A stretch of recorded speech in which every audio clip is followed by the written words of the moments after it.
Good morning भाई साहब। आज अपना डे 2 है 1% इम्प्रूवमेंट का। तो तैयार हैं आप एक नई चीज़ सीखने के लिए? यस। तो आपको आज एक ऐसी चीज़ सिखाएंगे जिसमें आपको पूरी क्लियरिटी आ जाएगी कि हमें क्या करना है और क्या नहीं करना। तो क्या आप तैयार हैं? तो एक दिन ऐसा होता है कि एक पिता और पुत्र बाज़ार जाते हैं कुछ सामान बेचने के लिए।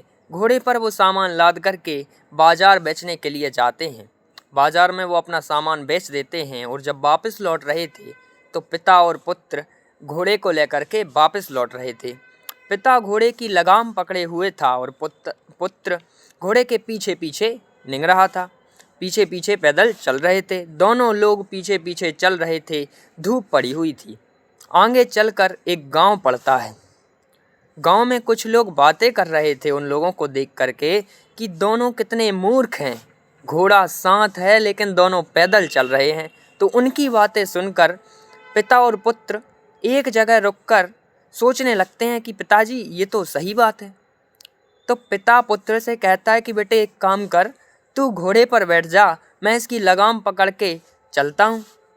तो इसके बाद होता ये है कि दोनों चले जा रहे हैं। पिता लगाम पकड़े हुए है और जो पुत्र है वो घोड़े की पीठ पर बैठा हुआ है। तो अब आगे एक गांव और पड़ता है और वहाँ पर कुछ लोग बातें कर रहे थे कि कितना निर्दयी बालक है, अपने पिता को इस घाम में पैदल चला रहा है और खुद महाराजा बना हुआ घोड़े पर बैठा है। तो पिता जो था वो तो ये बात नहीं सुनता, लेकिन ये बात उसका पुत्र सुन लेता है। पुत्र स्वाभिमानी था।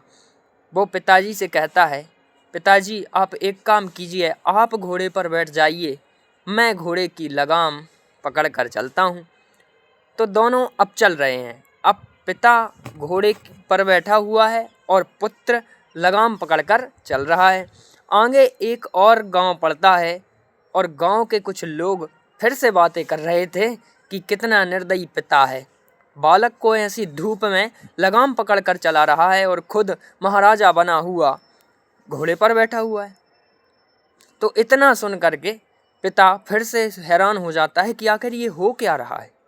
दोनों एक जगह रुककर सोचते हैं कि अब क्या किया जाए। तो दोनों एक काम करते हैं कि दोनों घोड़े पर बैठ जाते हैं और घोड़े को चला जा रहे हैं। आगे फिर से एक गांव पड़ता है और कुछ लोग ऐसी बातें कर रहे थे कि इतनी धूप में इस घोड़े की तो किसी को चिंता ही नहीं है, बेचारा वो प्यास से मरा जा रहा है और दोनों राजा बने घोड़े पर चल रहे हैं।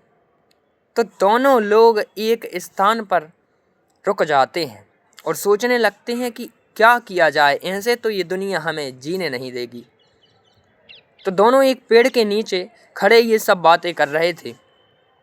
तो उन लोगों ने एक डिसीजन लिया कि एक काम करते हैं, घोड़े को पानी पिलाते हैं और दोनों घोड़े पर बैठ कर के आगे चल जाते हैं। तो आज मैं आपको यही बताना चाहता हूँ कि देखिए दुनिया तो आपको कई तरीके से रोकेगी। कभी कहेंगे कि ये आपके बस का नहीं था, कभी आपको ये आश्वासन देंगे कि हमसे नहीं हो पाया तो तुमसे भी नहीं हो पाएगा, लेकिन हम सभी को वही करना है जो हमें पसंद है। क्योंकि दोस्तों जब हम अपनी पसंद का काम करते हैं, जब हम अपनी पसंद का काम करते हैं तो हमें उसमें एफ़र्ट नहीं लगाने पड़ते। अगर हमें रिवार्ड नहीं मिलता तब भी हम उसे कर सकते हैं। इसलिए इस कहानी से आपको यही सीखने की ज़रूरत है कि सुनना सबकी है लेकिन करना सिर्फ मन की है, क्योंकि ये मन ही है जो आपको सफलता के लिए आगे भी प्रेरित कर सकता है।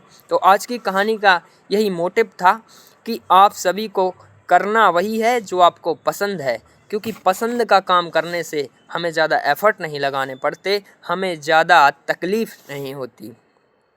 तो आगे ऐसी ही कहानी से आपको और अधिक इंस्पायर करने का जो मेरा लक्ष्य है वो आज से स्टार्ट हो चुका है। और आज था डे 2। डे 2 में हमने सीखा कि हमें सुनना सबकी है लेकिन करना सिर्फ मन की है, और मन जो कहता है वो कीजिए।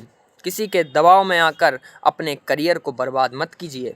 आपको वही करना है जो आपको अच्छा लगे। Wish you wealth.